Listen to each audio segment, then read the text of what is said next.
కొంచెం ఆ విధంగా నుంచోండి, కొంచెం బ్యాక్. లక్ష్మీనారసింహాయ నమః. ఇదర మైక్ ఉందా?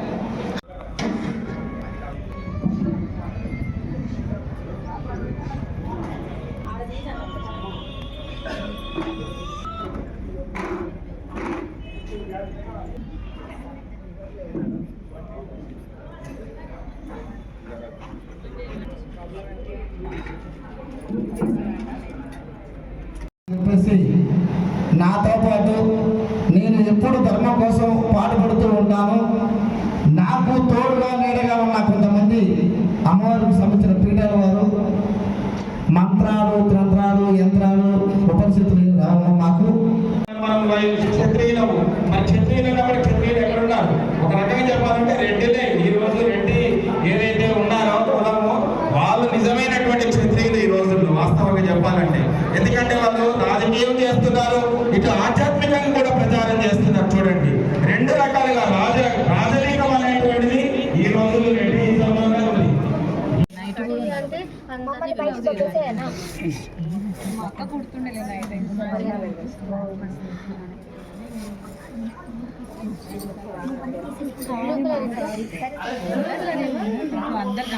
కార్నర్లకి ఇట్లా పెట్టండి.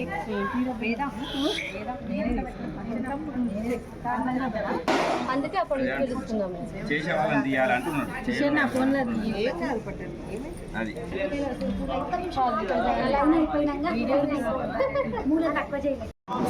సంభవామి యుగే యుగే. ఖచ్చితంగా ధర్మాన్ని కాపాడుకోవాలి. ఎవరైనా ధర్మాన్ని అధర్మం అంటే వాడి వీపు చింతపండు చేయాలి. తర్వాత అక్కడే ధర్మాన్ని స్థాపించాలి. మా వెనకాల పరమాత్ముడు ఉన్నాడని రుజువు చేయాలి. ఇదే సనాతన ధర్మం యొక్క ముఖ్య సారాంశం. ప్రతి ఒక్కరికి కృతజ్ఞతలు చెబుతూ సమయం ఎక్కువ తీసుకున్న అన్న వాళ్ళందరికీ కూడా ఖచ్చితంగా వచ్చే జన్మలో కూడా ఇలాంటి మీటింగ్లలో మీరు అటెండ్ కావాలని ఆశిస్తూ ఉన్నాము. అందరికీ జై శ్రీరామ్, జై శ్రీరామ్. అయితే ఆ రోజు ఈ సభకి శ్రీశైలం చేరుకుంటాను. అలాంటి వారికి ఒక సాధు రూపంలో మీకు 100కి 100% దర్శనమిస్తానని చెప్పేసి ఈ సభాముఖంగా తెలియజేస్తున్నాను. అదిగా నిర్మాణం చేస్తే తప్ప మనకు హిందూ సమాజం కాపాడుకోవడం చాలా ఇబ్బందికరంగా ఉన్నదని తెలియజేస్తున్నాను. ఎందుకంటే ఈరోజు శ్రీశైల మహాక్షేత్రంలో మన హిందువులే గర్భగుడిలో రాత్రి 11 గంటలకి బండలు పలబట్టి నిధులు తీసే టైంలో నేను ఆ భగవంతుడు నాకు కల్పించినటువంటి మనసుతో నేను వెళ్ళి అక్కడ ఆపడం జరిగింది. అదేవిధంగా అన్నపూర్ణదేవి ఆలయం ఉన్నది. అక్కడ ఆలయం కింద 100 కేజీల బిందె తీసింది. ఆ 100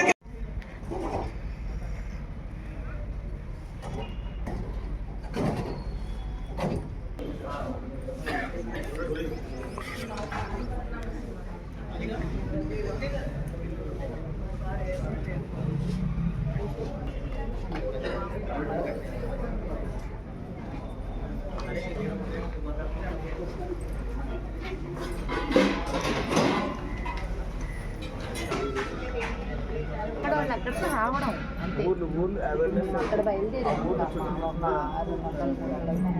టెంపుల్లో ఏ టెంపుల్కి ఎంత ల్యాండ్ డాటా వస్తుంది, దీంతో జనరల్ అవేర్నెస్ వస్తుంది.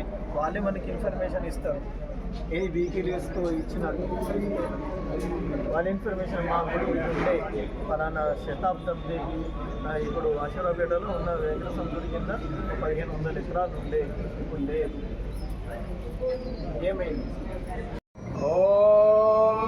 స్వామి చెప్పండి. అగ్ని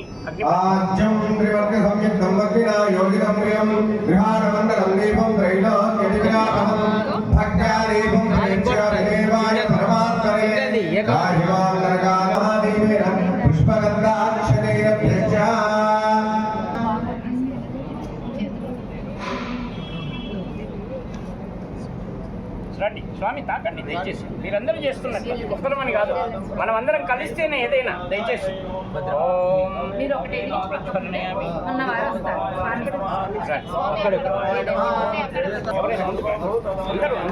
దీపం జ్యోతి పరిబ్రహ్మం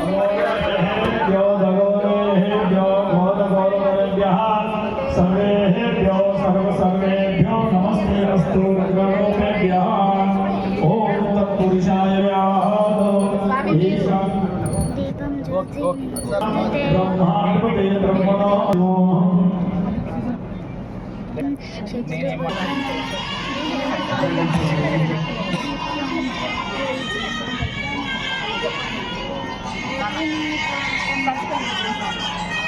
కృష్ణ ఇది చేసుకో కొబ్బరికాయ అక్కడ ఉన్నావు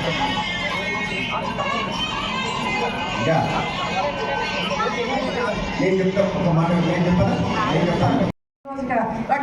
ఒక్కగా నిలబడికెళ్ళినాను నేను గర్వంగా చెప్పుకుంటున్నాను. ఆ పని అందరూ చేయాలి. వాళ్ళకి చిన్నప్పటి నుంచి దేశభక్తిని, దైవభక్తిని, పెద్దల గౌరవాన్ని మనం నేర్పిస్తున్నామా లేదు. ఆ వానికి టైం లేదు, వాడు చదువుకోవాలి, వాడు హోంవర్క్ చేయాలి, వాడికి పొట్టన వస్తుంది, కాలు వస్తుంది, వాడి తర్వాత వస్తాడులే. ఇప్పుడు కూడా మనం ఎవరిని తీసుకురాలేదు, చూసినారా? తేవాలే కదా, సండే కదా, వన్ డే అయినా కూడా లీవ్ పెట్టించి తీసుకురావాలి కదా. మన సనాతన ధర్మాన్ని మనం కాపాడుకోవాలంటే పురిటి బిడ్డకి కూడా మనం ఓం నమ శివాయ అని నేర్పాలి. నారాయణలోని రామ రా అక్షరము, నమశివాయలోని మా అక్షరం కలిపితే రామాయణి. శ్రీరాముని అవతారంలో రామ అని పేరు పెట్టుకోవడానికి కారణం ఇదే. రామాని మనం పిల్లలకి నేర్పుతున్నామా? అవన్నీ నేర్పించాల్సిన ఆవశ్యకత ఎంతైనా ఉన్నది. వాళ్ళకి కొంత సమయం కంటే మన సంస్కృతిని తెలియజేయాలి వాళ్ళకి. మనందరం కూడా ఇవాళ నుండి ఆ పనిలోనే ఉండాలి. నా పిల్లల్ని నేను అట్లనే పెంచాను. పరాయి గడ్డ మీద ఉన్నా సరే మార్నింగ్ దీపం పెట్టుకునే వాళ్ళు ఆఫీస్కి పోవాలి.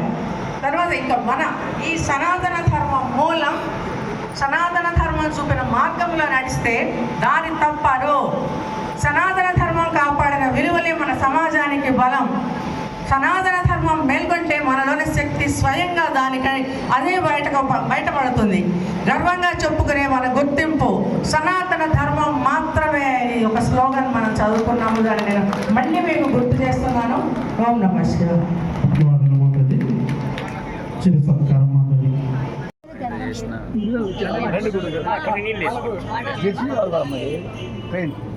జెర్సీ ఎక్కువ తినిపియద్దు. జెర్సీకి ఆకలి ఎక్కువ, తినడం పాలు ఇవ్వడం అంతే, రెండే పనులు. పాలు స్వచ్ఛత ఉండవు, క్యాన్సర్ డైరెక్ట్. జెర్సీ సత్య సనాతన ధర్మకి ఓ మాతాకి గంగా మాతాకి భూ మాతాకి సాధు సంత మహారాజులకి సనాతన ధర్మకి ఏర్పడాలి ఏర్పడాలి. సనాతన ధర్మ బోర్డు ఏకైక లక్ష్యంగా మనమందరం స్వామీజీలమంతా ఏకమవుతాం, ఏకమవుతాం, ఏకమవుతాం. సనాతన ధర్మ బోర్డు భారత్ మాతాకి సత్య సనాతన ధర్మకి గో మాతాకి. మాతృత్వానికి ప్రతిరూపము గోమాతాన్ని, మాతృత్వానికి ప్రతిరూపము దేవాలయానికి ప్రతిరూపము ధర్మశాస్త్ర, ఆరోగ్య భద్రత, ఆహార ప్రదాత, విజ్ఞాన శాస్త్రము, వేద శాస్త్రము. గోమాత లేనిదే గోమాత లేనిదే గోమాత లేనిదే పాల సముద్రంలో మదనము లేదు, రఘువంశము లేదు, రామాయణము లేదు. గోసేవ చేసిన శ్రీకృష్ణ పరమాత్మ అవతారము లేదు. గోమాత కోసము, తన తల్లి కోసము రక్తము చిందించిన తిరుమల వెంకటేశ్వర స్వామి వారి అవతారం లేదు. గోమాత సేవ చేసిన గోమాతకి గంగా మాతాకి సత్య సనాతన ధర్మకి బోలో భారత్ మాతాకి జై శ్రీరామ్, జై శ్రీరామ్. భూదేవి తల్లికి చూచే చూపుని బట్టి ప్రతి స్త్రీ మూర్తి కూడా ఆదిపరాశక్తి. మన మాతృమూర్తులందరికీ కూడా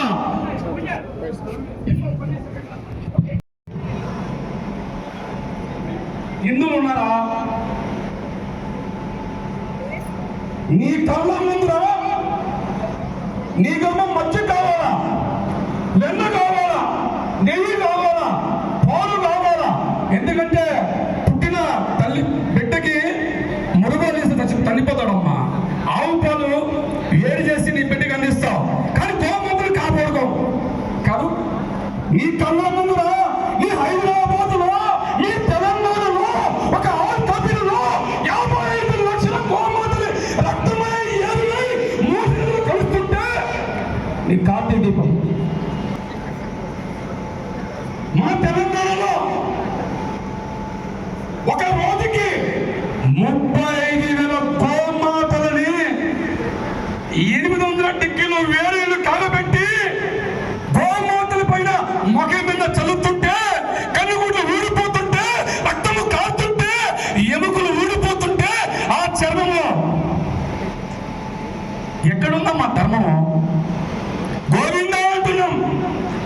గోమాతను రక్షించలేని వాడు, గోమాతని కాపాడలేని వాడు ఎన్ని రక్తాలు వేసినా, ఎన్ని పూజలు చేసినా వ్యర్థమే, వ్యర్థమే.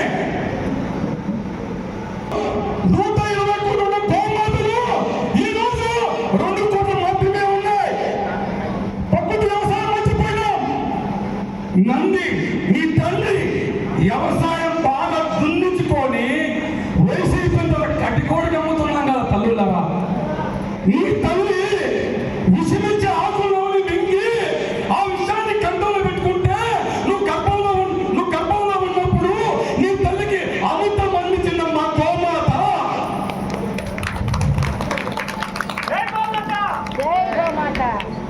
లక్ష్మీ నరసింహాయ నమః. సనాతన ధర్మ की जय, भारत माता की जय, जय శ్రీరామ్. జై శ్రీరామ్. అత్యంత వైభవోపేతంగా సనాతన ధర్మ పరిరక్షణ ఓటే ధ్యేయంగా చేస్తున్నటువంటి నాగర్ కర్నూలు పట్టణంలో యోగా గురువు అయినటువంటి మా చంద్రారెడ్డి గురువు గారు అచ్చంపేట వాస్తవ్యులు వారు నాగర్ కర్నూలులో 2వ విడతగా ఈ కార్యక్రమాన్ని చాలామంది పీఠాధిపతులతో చేయడము, అందులో మేము కూడా పాల్పంచుకోవడము మా జన్మధన్యతగా భావిస్తున్నాం. ప్రతి ఒక్క హిందువు కూడా నీ చాప కింద నీరులా ప్రవహిస్తున్నటువంటి పరమతాలను తెలుసుకొని మసలుకొని వ్యాపార లావాదేవీలు కానీ, తర్వాత కుటుంబ వ్యవహారాలు కానీ, మీ పిల్లల పెంపకము కూడా చక్కగా మీ యొక్క ఆధ్వర్యంలో, మీ సనాతన ధర్మం ఆధ్వర్యంలోనే జరగాలి. మీ యొక్క కట్టుదిట్టాలు సాంప్రదాయాల మధ్యలోనే జరగాలి. విచ్చలవిడితనం పోవాలి. ప్రతి ఒక్క హిందువు కూడా ధర్మం వైపు, దైవం వైపు, దేశం వైపు మాత్రమే మొగ్గు చూపాలి. సొంత లాభం కొంత మానుకొని ధర్మం వైపు మీరు కూడా ఒక అడుగు వేయాలనే నినాదంతో ఈ యొక్క కార్యక్రమాన్ని చేపట్టడం చాలా అద్భుతమైనటువంటి కార్యక్రమం. ఎంతోమంది తల్లులు, ఆడవాళ్ళు, మగవాళ్ళు, పిల్లలు కూడా ఈ కార్యక్రమంలో విరివిగా పాల్గొని జయప్రదం చేసినందుకు గాను వారందరికీ కూడా వీరందరికీ కూడా భగవత్ మంగళాశాసనాలు వీరిపైన నిండుగా ఉండాలని కోరుకుంటూ, ఎందెందు వెతికి చూసిన అందందే గలుడు దానమాగ్రిని వింటే. నిజంగా నా నరసింహస్వామి వారు నా పక్కన ఉన్నాడు, నాలో ఉన్నాడు, నా చుట్టూ ఉన్నాడు, మీరందరి లోపల నాకు కనిపిస్తూ ఈ రోజు ఇప్పుడు నేను మాట్లాడే మాట వింటున్నాడు. నరసింహ, ఈ జగత్తి ఇప్పుడు ఇక్కడ ప్రళయం వచ్చి మొత్తం అంతా కొట్టుకొని పోగాక నాకే భయం లేదు, కూడా లేదు. కానీ నా తర్వాతి తరము సనాతన ధర్మం వైపు నడిపించేటటువంటి ఒక గొప్ప విత్తన శుద్ధిగా గర్భ సంస్కారంతో రావాలనే ఉద్దేశం నాకు. ఆ అమ్మాయి ఇందాక మాట్లాడింది నీ పిల్లలకు ఇవ్వాలని. అది మేము దాదాపుగా ఒక 18 సంవత్సరాలుగా మేము ఒక సంకల్పం తీసుకున్నాం. గర్భ సంస్కార ప్రక్రియ త్వరలో దాని యొక్క ఆశ్రమం కూడా నిలబడబోతుంది. చాలా అతి త్వరలో మీ ముందుకి సింహ ఫౌండేషన్ లాగా మీ ముందుకు రాబోతుంది. దాంట్లో ఉన్నటువంటి ఫౌండేషన్ అంటే ఏమిటి, సేవాసనం అంటే ఏమిటి, ఒక ఆశ్రమం పెట్టాలనుకుంటున్నాం. ఆశ్రమం అంటే ఇవాళ ప్రతి ఒక్కటి ఆశ్రమం ఫ్యాషన్ అయిపోయింది. నలుగురు తల్లిదండ్రులను వచ్చి అక్కడ వృద్ధాశ్రమం, నలుగురు అనాథలను పెంచుతారు, అది అనాథ శరణాలయం, 4 ఆవులు పెట్టుకుంటారు. గోశాల అనగానే మన వాళ్ళు అవుతారు. గోవును పూజిస్తే మనకు సర్వదేవతా నమస్కారం చేసుకున్నటువంటి ఫలితం వస్తుందని చెప్పేసి ఆ గోవుకు మన ఇంట్లో ఉన్నటువంటి చపాతీలు, మిగిలిపోయిన చపాతీలు, జొన్న రొట్టెలు, శనగలు, బెల్లము ఇవన్నీ పెడితే ఆవు పేడ బెదిలో మనిషి వేసేదే వేస్తుంది. గోశాల గోశాలను నిర్మించి మీరు గోవులకు ఏం పెడుతున్నారు? గడ్డి పెట్టండి. అది ఏం తింటే అది పెట్టండి. దానికి అన్నం పెట్టి మనం గడ్డి తింటున్నాం. పశువుకు గడ్డే పెట్టాలి, అప్పుడు అది పాలిస్తుంది. వాళ్ళకే సరిపోతుంది. అమ్మా మధ్యలో బాగా గమనించాలి. ఏ సమయంలో పెట్టాడో పేరు కానీ సప్త ఋషులని పెట్టాడు. ఒక మాట అంటే నేను అవకాశం తీసుకున్నాను అనుకోవద్దు. ఎంతమందికి సప్త ఋషుల పేర్లు తెలిసి ఇక్కడ? అసలు మన ఋషులని మనం ఎందుకు పూజించాలి? మనం ఎందుకు నాలాంటి చుట్టు పెట్టుకొని త్రిశూలం పెట్టుకొని రుద్రాక్షలు వేసుకున్న వాడిని ఎందుకు పిలవాలి? ఒక మాట, కల్మషం లేదని పిలుస్తారు కదా సాధువులని, కల్పితం లేదని కదా పిలుస్తారు సాధువులని. అలా మన సాధువుల కంటే మన పరంపరకి ముందు మర్రి చెట్టు కింద కూర్చొని మనకి జ్ఞానోదయం చేసిన వాళ్ళు సప్త ఋషులు. అలా వస్తూ వస్తూ వస్తూ వస్తూ ఈ పరంపరలో మనలాగా ఆగినది. ఇంతో అంతో 1989 ఇప్పుడు ఇంతకుముందు పురోహితులు వాళ్ళు వాళ్ళ సొంతంగా నిర్ణయాలు తీసుకుంటున్నారు. నిర్ణయించడానికి ఎవరు లేరు అంటున్నారు. అదే కదా మీరు అడిగినది. సాధువు, నేను ఒక సాధువుని, గృహస్థ సాధువుని, ఇంకొక సాధువు ఇంకొక ఆశ్రమం నడుపుతున్నారు కదా. ఇలా ఎవరికి వారు అయిపోవడం చేత కుటుంబాలకు సంబంధం ఏమిటి? ఇప్పుడు ధర్మరక్షకుడు చెప్పేటోడికే ఒకవేళ అవినీతి అలవాటు ఉందనుకోండి, ఇప్పుడు నేను అవినీతితోనే ముందుకు పోతాను కానీ భవిష్యత్తు ప్రణాళికను వేయగలను. ఒకవేళ నా దగ్గరికి వస్తే కూడా వాడు అవినీతుడు అయితేనే నాకు చాలా మంచి స్నేహితుడు అవుతాడు. కాబట్టి మీరు చేయాల్సిన విషయం ఏంటంటే, నాగకర్ణంలో సభని విజయవంతం చేయమని ఏ రోజు కూడా మిమ్మల్ని అడగట్లేదు తల్లులారా. నా భారతదేశాన్ని విజయవంతం చేయండి, నా యొక్క సనాతన ధర్మాన్ని విజయవంతం చేయండి, నా యొక్క ఆడబిడ్డల ధర్మాన్ని కాపాడండి. ఒక్కొక్క ఆడబిడ్డ ఇద్దరిని కనట్లేదు, ఒకరిని కనట్లేదు. దేనికో తెలుసా? వైద్యశాలకు వెళ్తే 1 లక్ష రూపాయలు 2 లక్షలు అవుతున్నాను అనేది నేను నమ్మను. మీకు ఓపిక లేదు. ఓపిక లేక వచ్చిన పురుషుడి యొక్క వీర్య కణాలలో శక్తి లేదంట. ఆయన గారు ఇన్ఫర్టిలిటీ చేయించుకుంటేనే పిల్లలు పుడతారంట అని అంటే కొంతమంది ధైర్యం చేస్తున్నారు, ఇంకొంతమంది వద్దులే అని కొనుక్కుంటున్నారు, ఇంకొంతమంది ఏదో ఒకటి గురువులను వాళ్ళని ఏదో కర్మ ఫలితాలు అనుభవించి పిల్లలు ఎగుతున్నారు కదా. ఇక్కడ 1985 సంవత్సరాలకు ముందు ఉన్న వాళ్ళందరూ మరేమో 12 మందిని ఎలాగన్నారు తల్లి? రాజవ్యూహం అంతర్యుద్ధం మనమే చేసుకుంటున్నాము. మీరు మీ పిల్లలకి కనడానికి ఇంతటి ఓపిక చూపించక 10 మందిలో 12 మందిలో కనమని ఇప్పుడు ప్రభుత్వాలు ఏమంటే నలుగురు కనమంటుంది. నలుగురు కనడానికి మన దగ్గర ఆర్థిక పరిస్థితి లేదు. ఎక్కడమ్మా హైటెక్ సిటీ ఎక్కడుంది? 1980లో 12 మందిని కన్నారే. 12 మందిని ఎలా కన్నారు మరి వాళ్ళు? ఒక్కగా నిలబడగలిగినానని నేను గర్వంగా చెప్పుకుంటున్నాను. ఆ పని అందరూ చేయాలి. వాళ్ళకి చిన్నప్పటి నుంచి దేశభక్తిని, దైవభక్తిని, పెద్దల గౌరవాన్ని మనం నేర్పిస్తున్నామా లేదు? ఆ వానికి టైం లేదు. వాడు చదువుకోవాలి, వాడు హోంవర్క్ చేయాలి, వాడికి పొట్టన వస్తుంది, కాలు వస్తుంది, వాడి తర్వాత వస్తాడులే. ఇప్పుడు కూడా మనం ఎవరిని తీసుకురాలేదు, చూసినారా? తేవాలే కదా, సండే కదా, వన్ డే అయినా కూడా లీవ్ పెట్టి తీసుకురావాలి కదా. మన సనాతన ధర్మాన్ని మనం కాపాడుకోవాలంటే పురిటి బిడ్డకి కూడా మనం ఓం నమః శివాయ నేర్పాలి. నారాయణలోని రా అక్షరము, నమశివాయలోని మా అక్షరం కలిపితే రామాయణి. శ్రీరాముని అవతారంలో రామ అని పేరు పెట్టుకోవడానికి కారణం ఇదే. రామాని మనం పిల్లలకి నేర్పుతున్నామా? అవన్నీ నేర్పించాల్సిన ఆవశ్యకత ఎంతైనా ఉన్నది. వాళ్ళకి కొంత సమయం కంటే మన సంస్కృతిని తెలియజేయాలి వాళ్ళకి. మనందరం కూడా ఇవాటి నుండి ఆ పనిలోనే ఉండాలి. నా పిల్లల్ని నేను అట్లనే పెంచాను. పరాయి గడ్డ మీద ఉన్నా సరే మార్నింగ్ దీపం పెట్టుకునే వాళ్ళు ఆఫీస్కి పోవాలి. తర్వాత ఇంకా మన ఈ సనాతన ధర్మం మూలం, సనాతన ధర్మం చూపిన మార్గంలో నడిస్తే దాని తప్పరు. సనాతన ధర్మం కాపాడిన విలువలే మన సమాజానికి బలం. సనాతన ధర్మం మేల్కొంటే మనలోని శక్తి స్వయంగా దానికై అదే బయటపడుతుంది.